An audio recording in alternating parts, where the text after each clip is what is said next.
Been doing a couple of sermons, on Sunday evening on end times things, and I do that every once in a while, every couple, 3 years or something like that.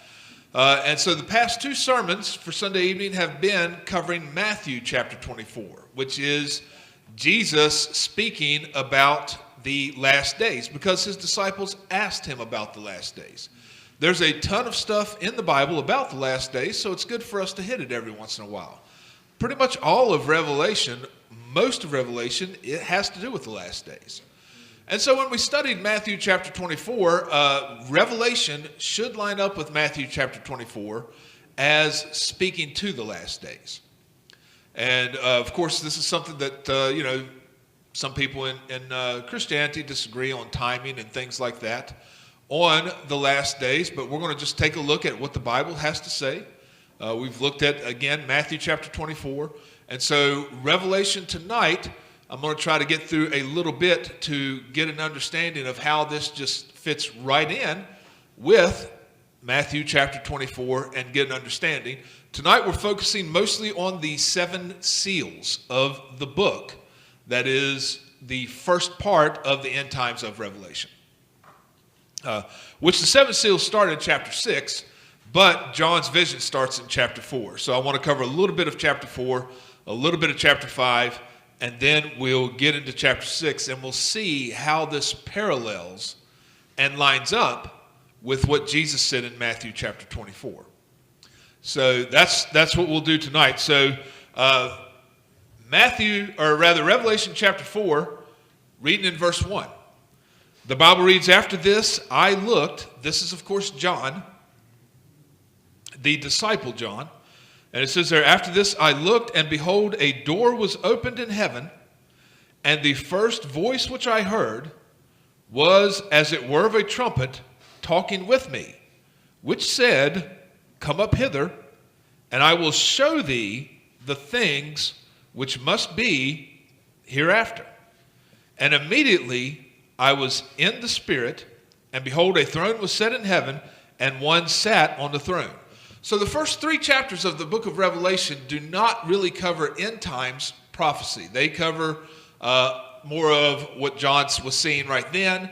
And of course, we have the letters to the 7 churches, which are always great for us to follow today.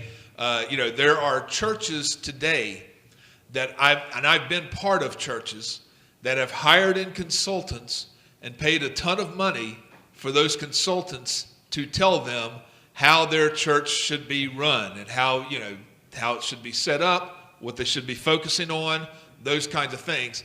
They could have saved a lot of money by just looking at the 7 church letters in the book of Revelation and got exactly what they needed, which is not what everybody wants to hear, but that's it. That's Jesus's consulting letters to churches. Here's what you need to focus on. Here's where you're weak. You take those, put them together. We've got ourselves a document on how to run a church. So that's the first part of the book of Revelation. Then in Revelation chapter 4, John switches gears and goes towards prophecy mode because he is then basically caught up in the Spirit into heaven, and so he is seeing a vision of heaven. And in Revelation chapter 4, a lot of people who believe in basically the pre-tribulation rapture, I believe is the term that it's called, they will look at Revelation chapter 4 where it says, "Come up hither" in verse 1. And I've heard Jack Van Impe say this, and a lot of these guys say this, that is the rapture. That's what they say. However, that is not the rapture because, they will always say, well, in Revelation chapter 4, God says, "Come up hither," that's the rapture, and then they move on to other places. And they don't cover the fact that he is just talking to John right there in Revelation chapter 4. That's not the rapture. That is John going to heaven and seeing what the vision is going to be of the end times. And so John gets to heaven here in Revelation chapter 4, and he is describing what he sees. So this is not really end times prophecy in Revelation chapter 4. This is just John describing what heaven looks like, as nearly as he can tell in the part of heaven that he is in. So we can see there, so verse 3, or rather verse 2, and immediately I was in the Spirit, and behold, a throne was set in heaven, and one sat on the throne. And he that sat was to look upon like a jasper and a sardine stone, and there was a rainbow round about the throne, in sight like unto an emerald. So just an amazing sight is what John has seen in heaven. And round about the throne were 24 seats, and upon the seats I saw 24 elders sitting clothed in white raiment, and they had on their heads crowns of gold. A lot of people wonder who these 24 elders are. I believe they are saints who have gone on to the Lord. You know, I don't know if like Elisha's one of them, or Moses is one of them, or Peter's one of them. I don't know who they are, but I believe that they were human beings on the earth, and now they are elders in heaven. 24 of them sitting there in special places. And of course, it says there in verse 5, out of the throne proceeded lightnings and thunderings and voices, and there were 7 lamps of fire burning before the throne, which are the 7 spirits of God. So there is in the first part of the book of Revelation, of course, there's a lot of symbolism, a lot of imagery that we see here. And he says there in verse 8, or rather verse 7. Sorry, let's go back. I missed a bunch. Verse 6. And before the throne there was a sea of glass like unto crystal, and in the midst of the throne and round about the throne were 4 beasts full of eyes before and behind. And the first beast was like a lion, and the second beast like a calf, and the third beast had a face as a man, and the fourth beast was like a flying eagle. So there are 4 beasts around the throne that John sees here. And, I've heard people interpret this, and I believe this to be the truth. I believe these 4 beasts represent the Gospels, the 4 Gospels of the Bible. Because they have eyes past and, from that view the past and view the future, basically. Eyes all around about them. And, of course, the Gospels have that. Okay? And then, if you look at this, when we look at the Gospels, we have always been taught, and I have always been taught, that the Gospels go with, they are, of course, all the gospel of Jesus Christ. They all talk about salvation, but they talk about it from 4 different perspectives. The book of Matthew talks about Jesus as being the King of the Jews. You see a lot in Matthew about Jesus being the King of the Jews. Okay? In Mark, it's more of a perspective of Jesus as a servant. He's very busy in the book of Mark. It is the shortest book, picks up right at Jesus' ministry. Immediately he did this, immediately he did that. He's casting out more devils in the book of Mark than anywhere else. So it's sort of from the perspective of Jesus as a servant to mankind. Luke focuses more on the humanity of Jesus. And we can see that because we're studying the book of Luke. We've got a lot of detail about Jesus' family, his earthly family, his mother, John the Baptist. There's a lot of that in the book of Luke. And then everyone always says, if you have never picked up a Bible before, the first book you should always read is the book of John. John focuses on Jesus as God. Of course, the very famous 3:16, for God so loved the world that he gave his only begotten son, that kind of thing. Okay? So when we look at these 4 beasts, they go in order of a lion, which kind of represents the Lion of Judah, the king. Then we've got a calf, which represents kind of a servant, like, a cow or something pulling, being a servant. Okay? Like a domestic, farm animal or something doing a lot of work, which Mark represents Jesus doing a lot of work. Then the third beast is like a man, and that kind of represents the Gospel of Luke that talks about a lot about the humanity of Jesus Christ. And then the fourth beast looks kind of like an eagle, which, kind of soaring over everything, kind of a divine representation. And so that's where people get the fact, the thinking that these 4 beasts are really the 4 Gospels. And it makes sense to me when we look at it. It kind of lines up because they're even in order. Lion, calf, human, eagle, Matthew, Mark, Luke, John. You know, it's pretty much, it's all laid out there for us. So that's what it looks like to me. These four beasts are kind of representative of the four gospels that we have. And of course, all four gospel authors wrote about the end times.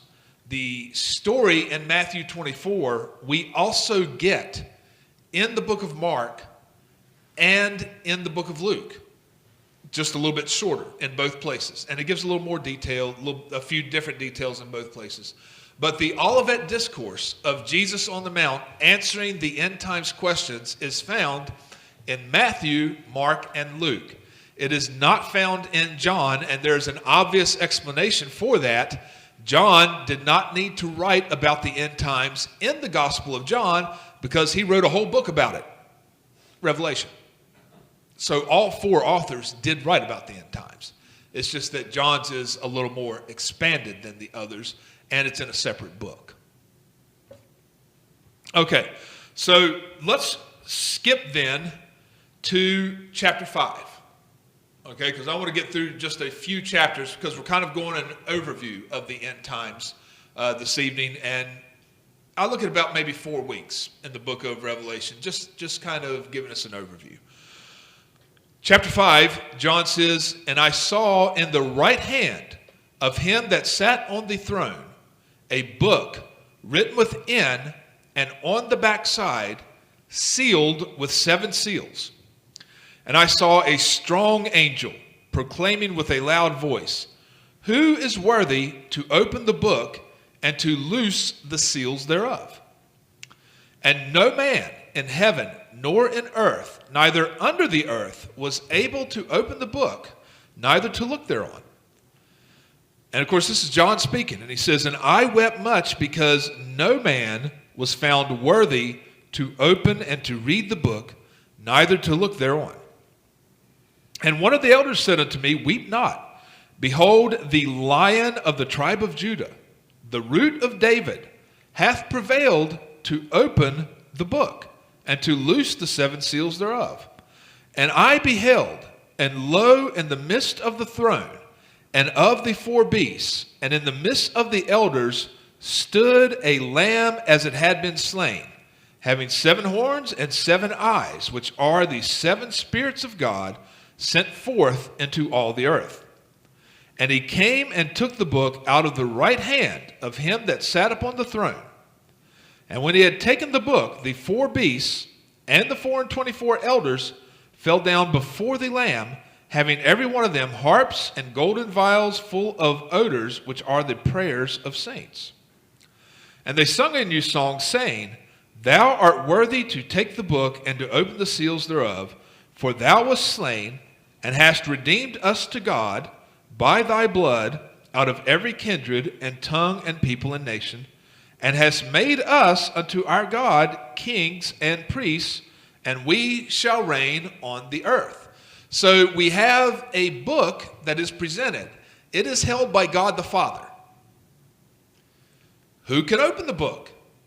They're like, we don't have anybody that can open the book. But wait a minute, the Lamb that was slain, very clearly Jesus Christ. And we actually covered the Lamb this morning in the Passover. He is referred to as the Lamb all throughout Scripture, starting with the Passover. The Lamb that was slain is worthy to open up the book. And as a result of his being slain, crucified, rising again, he has redeemed all. And you can see where the 24 elders bowed down and said, hey, he has redeemed us. He's made us kings and priests. That tells me that the 24 elders were human beings on this earth. Who they were, I don't know, because it doesn't really give us their names. And by the way, if God doesn't give us their names are not necessarily important. But certainly know that they have a place of prominence, so they are, no doubt, powerful Christians from this world. Spiritual leaders in Christianity. There are no popes there, by the way. That's part of the 24 elders. And, John Smith for Mormonism's not there. No, there's nothing like that. Okay. So we have one that is able to open the book. This is, of course, a special book. This is not necessarily like the Bible or anything like that, because we can all open the Bible. But this is a book that has 7 seals on it that basically represents end times prophecy when it is opened up by this Lamb. Okay? So we have Jesus Christ being able to open the seals on the book, and it will follow along with what Jesus Christ said in Matthew 24. It is very, interesting how similar the 7 seals are to what Jesus said in Matthew chapter 24. Okay?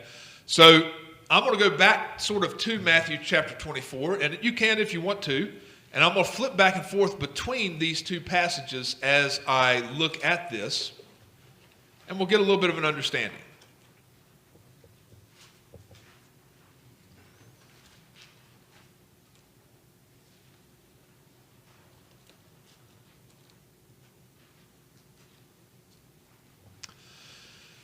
Now, when we look at the book of Revelation and Matthew chapter 24, we will see that it is very similar in this. Matthew chapter 24 describes some things, Jesus describes some things very quickly. And then he spends a huge amount of time on the rapture in Matthew chapter 24. That's the same order that we see here. Matthew chapter 6, we cover the first 6 seals really fast. And then that 7th seal, it takes a couple of chapters in the book of Revelation to cover that. So the same way that Jesus covers part fast and then slows down and covers the last part in great detail, that is the same method that John uses in the book of Revelation to describe these 7 seals. So, Revelation chapter 6, verse 1. We're going to go through the 6 seals here to begin with. And as we get through these seals, we'll see more and more that there is, John basically slows down and gives us a little more detail. So, Revelation chapter 6, verse 1, John says, "And I saw when the Lamb opened one of the seals, and I heard as it were the noise of thunder, and one of the 4 beasts saying, 'Come and see.' And I saw, and behold, a white horse, and he that sat on him had a bow, and a crown was given unto him, and he went forth conquering and to conquer." So one of these beasts, which I believe again represents the Gospels, told John, take a look at what we see when we open this seal. And this is a white horse with someone sitting on it. Okay, this is not Jesus Christ. This is the Antichrist. The white horse with someone sitting on it to conquer and for conquering and to conquer. Okay, so now if we look back at Matthew chapter 24, and let's go to verse 4 of Matthew chapter 24. "And Jesus answered and said unto them, Take heed that no man deceive you, for many shall come in my name, saying, I am Christ, and shall deceive many." So, the first seal is opened in Revelation that represents Antichrist, and the first thing that Jesus mentions about the end times is a lot of people are going to come claiming to be Christ. So these two, the seal and Jesus' first sentence, line up. And I'm going to explain a little bit more here in just a little bit. Okay, so we have Jesus talking about Antichrist, and then we have the seal opened, and this is the Antichrist in Revelation. All right, let's go back to Revelation chapter 6, and we will now look at verse 3. Revelation chapter 6, verse 3. Okay, just flipping back and forth. And if you're not able to flip back and forth, you can stay in Revelation. But we're going to flip back and forth and compare these seals to what Jesus said. Because I have always said that to appropriately interpret end times, everything that is said in the Bible about the end times needs to line up and be consistent. So that's what I want to prove here this evening. Okay? So, chapter 6, verse 3, and when he had opened the second seal, I heard the second beast say, "Come and see." And there went out another horse that was red, and power was given to him that sat thereon to take peace from the earth, and that they should kill one another. And there was given unto him a great sword. This is the second seal, the red horse. Now, if we go back to Matthew 24.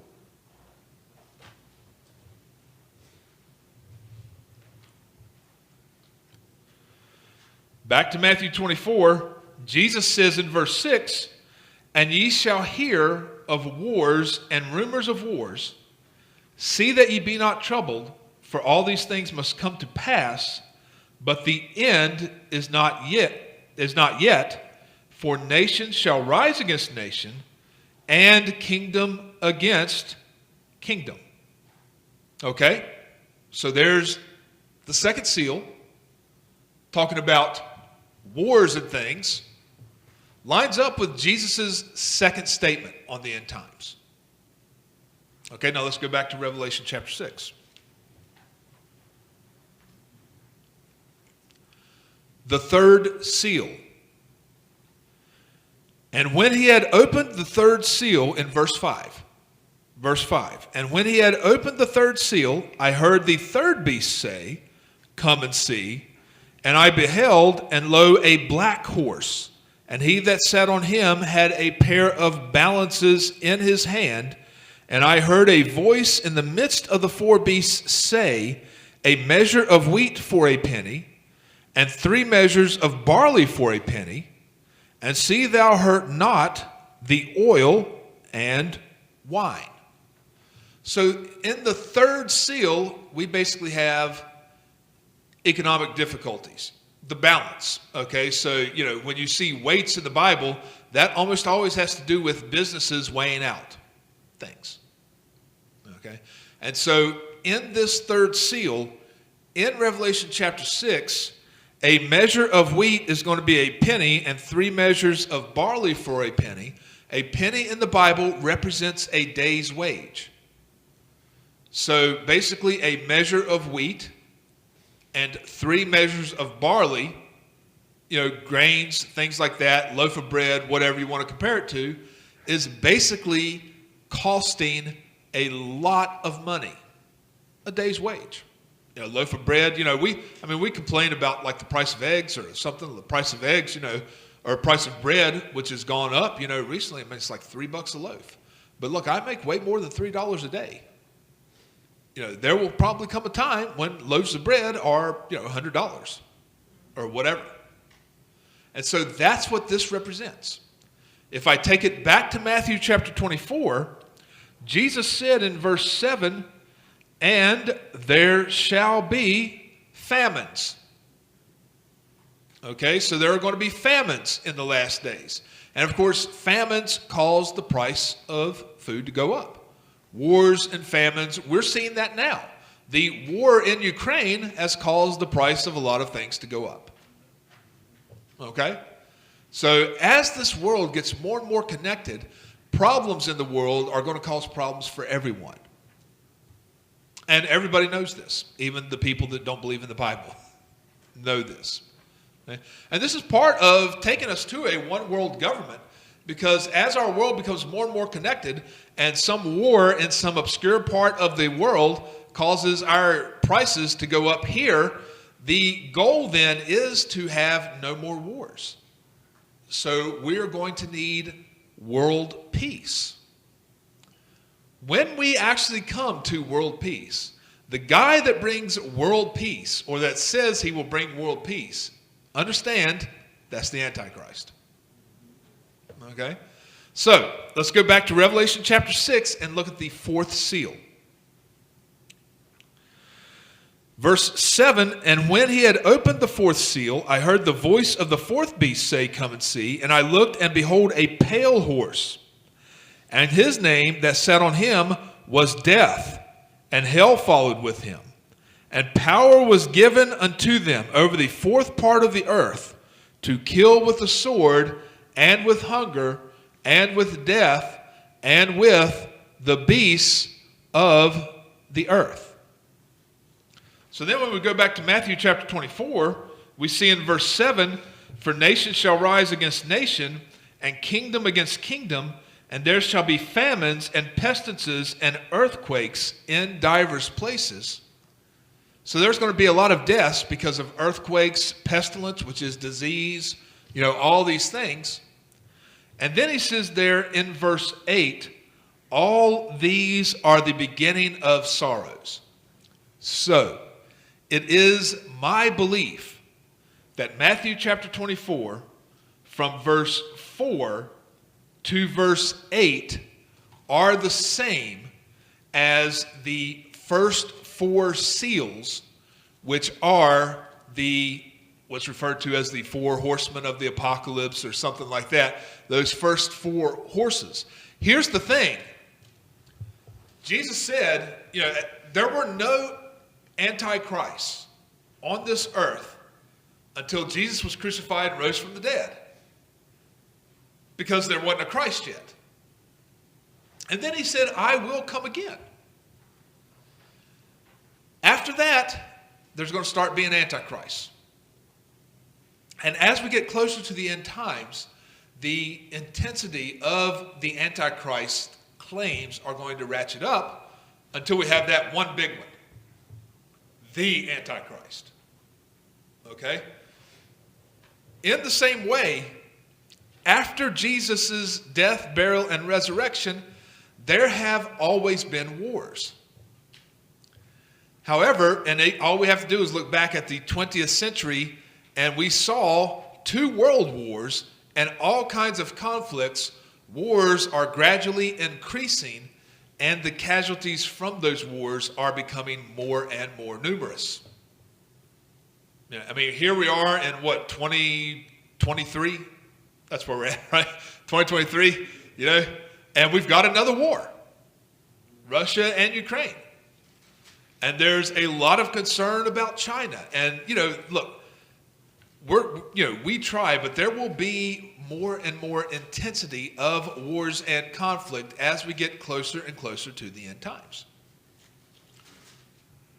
Who knows when the war with China will start or whatever. Because, these guys have got no sense. Putin and Xi, or whatever his name is in China, they are only concerned about themselves, and they have a lot of power. So there are going to be more wars, across time, and it picks up in intensity. How about a measure of wheat for a penny and 3 measures for a bar? We have seen famines and inflation. We're sort of going through an inflationary period right now.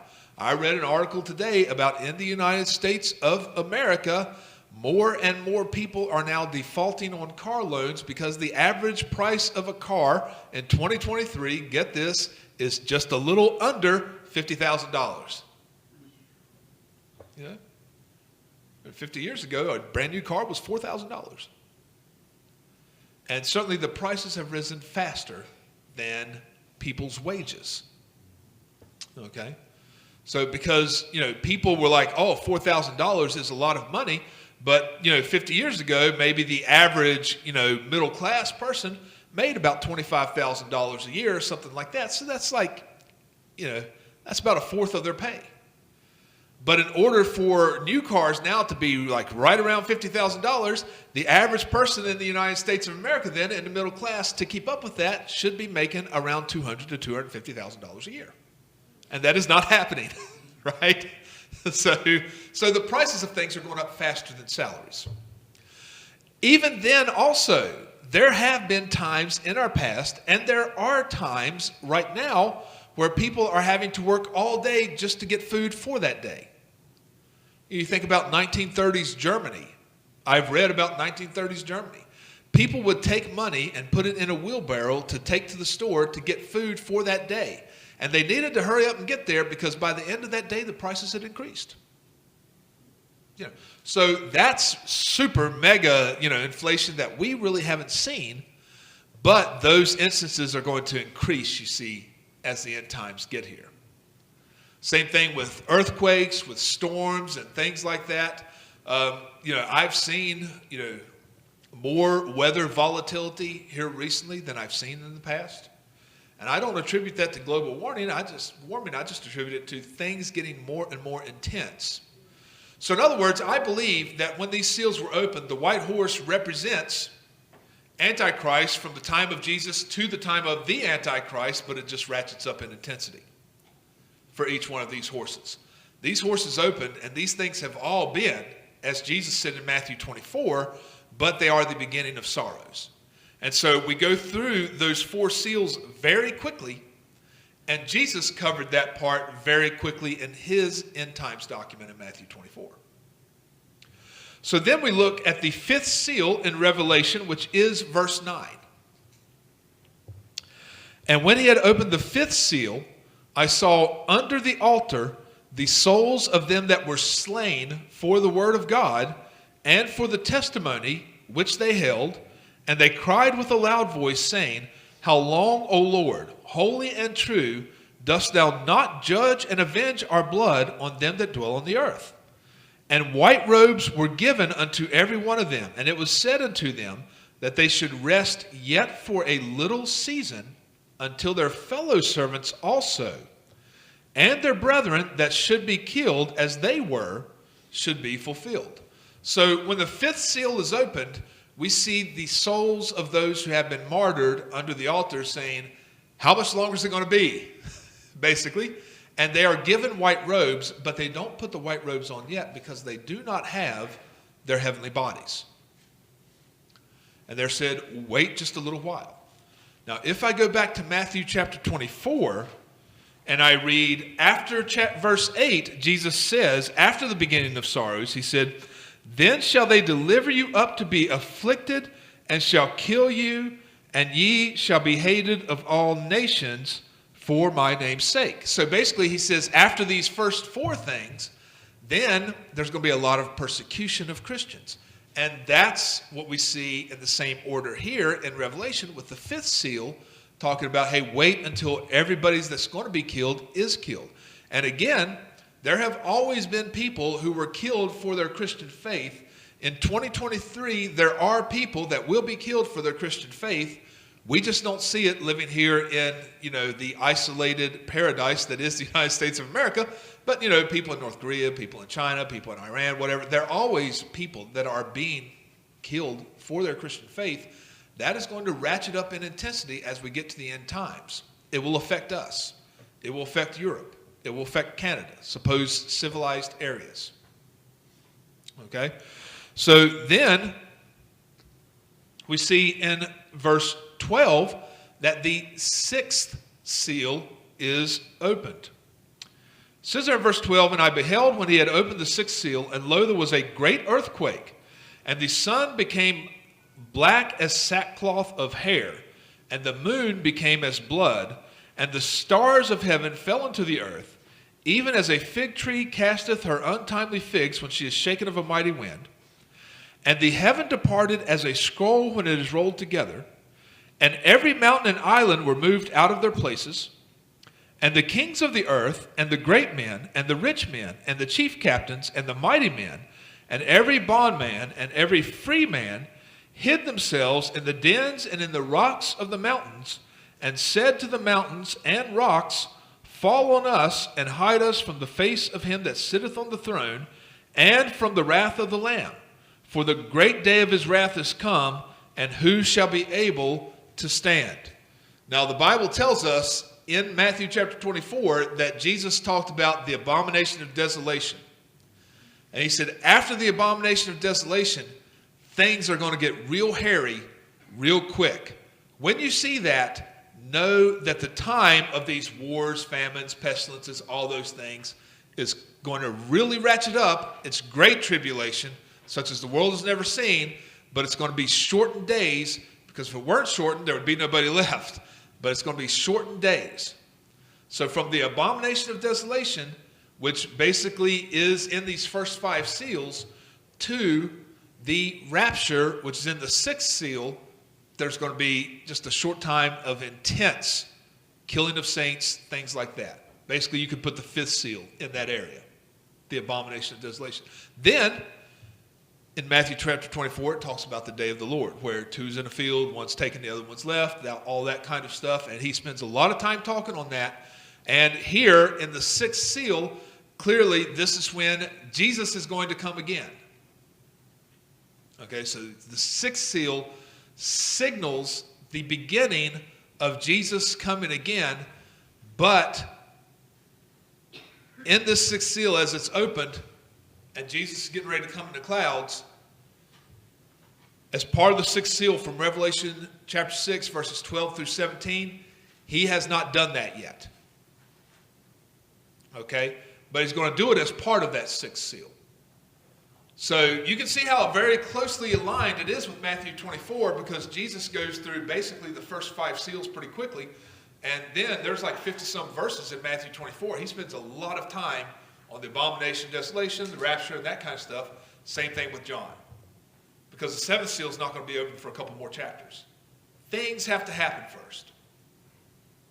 So, there's a very interesting piece here in chapter 7 that we're going to try to cover today as well. And it says here, so verse 17, for the great day of his wrath is come, and who shall be able to stand? So we're getting ready to see the second coming of Jesus Christ and the rapture. Immediately after that, there's going to be wrath poured out on this earth after the Christians are gone. Okay? So, but verse 7, chapter 7, as part of the 6th seal, before God's wrath is poured out on this earth, something interesting and oftentimes confusing must happen, and this is not what the Jehovah's Witnesses believe it is. This is the 144,000. Okay? Now, chapter 7, verse 1. And after these things, I saw 4 angels standing on the 4 corners of the earth, holding the 4 winds of the earth, that the wind should not blow on the earth, nor on the sea, nor on any tree.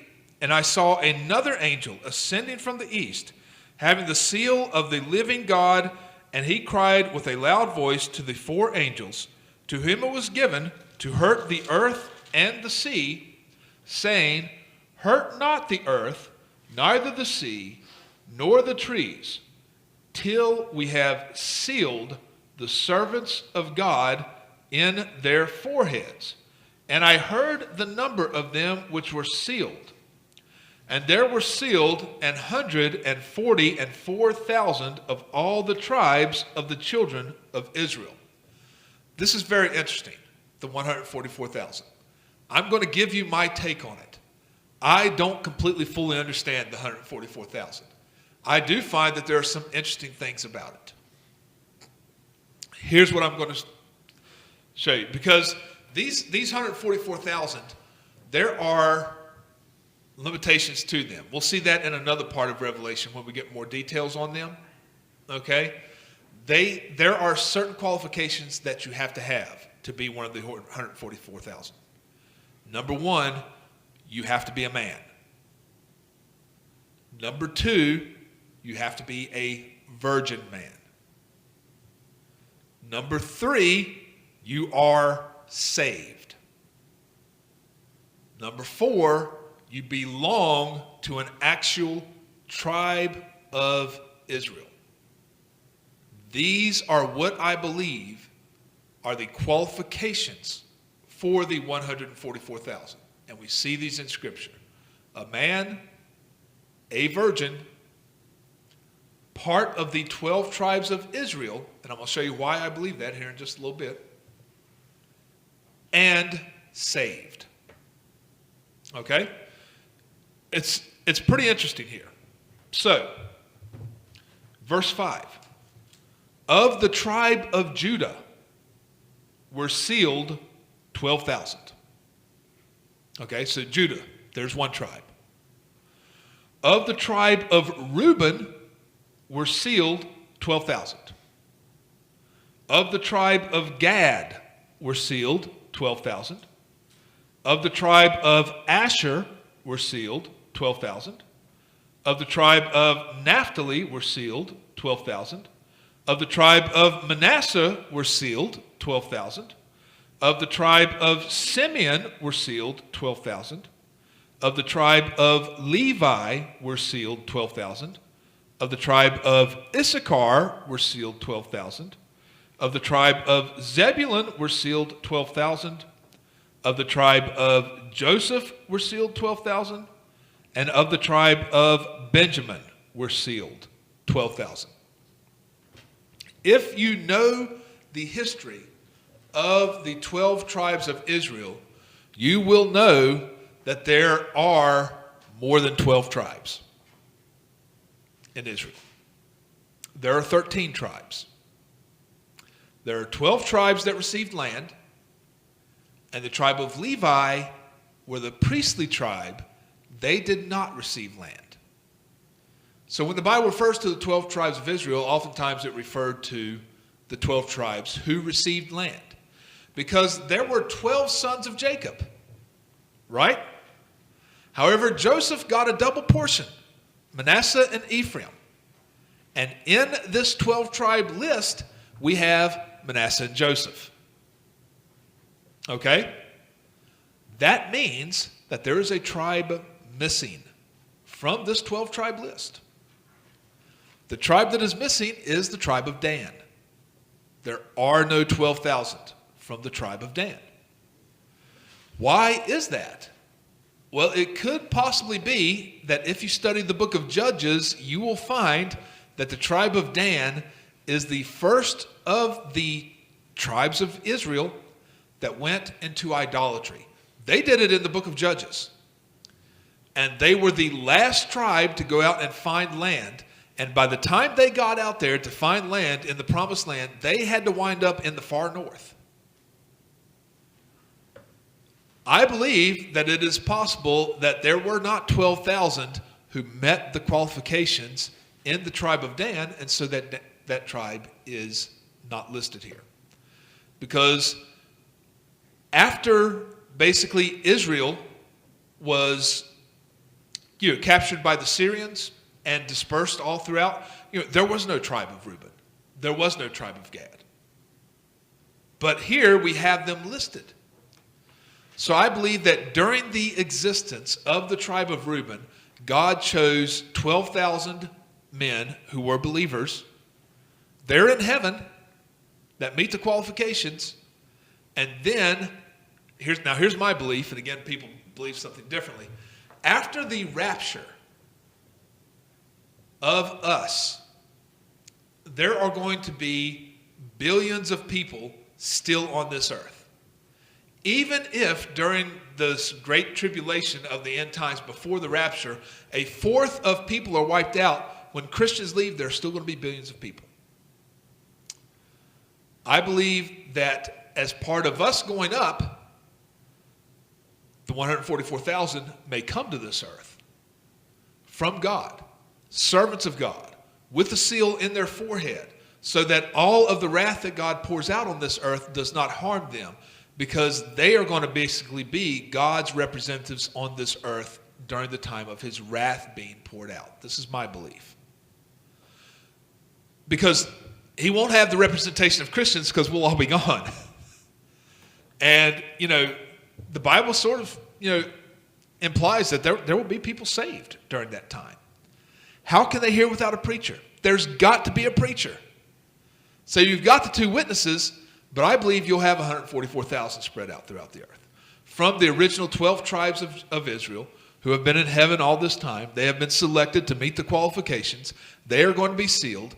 And right at this point, when we have the rapture, before God's wrath is poured out, they're going to be sealed to make sure that they are protected from the wrath that is to come, and then they wind up on this earth.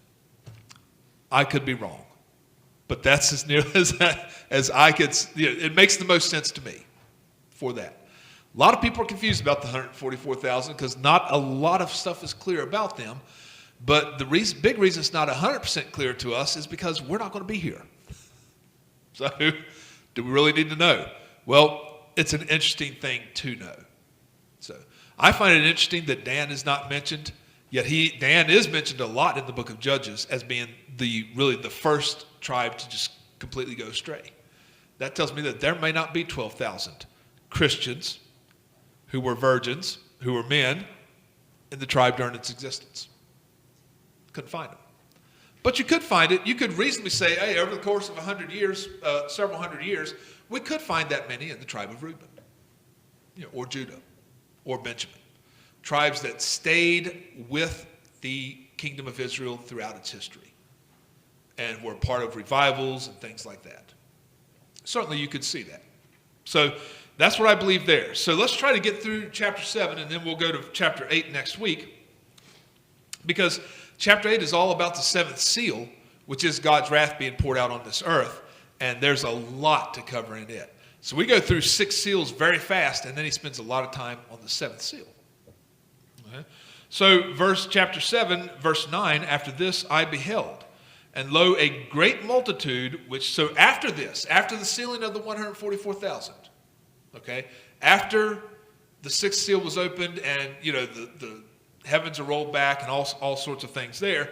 After this I beheld, and lo, a great multitude, which no man could number, of all nations and kindreds and people and tongues, stood before the throne and before the Lamb, clothed with white robes and palms in their hands.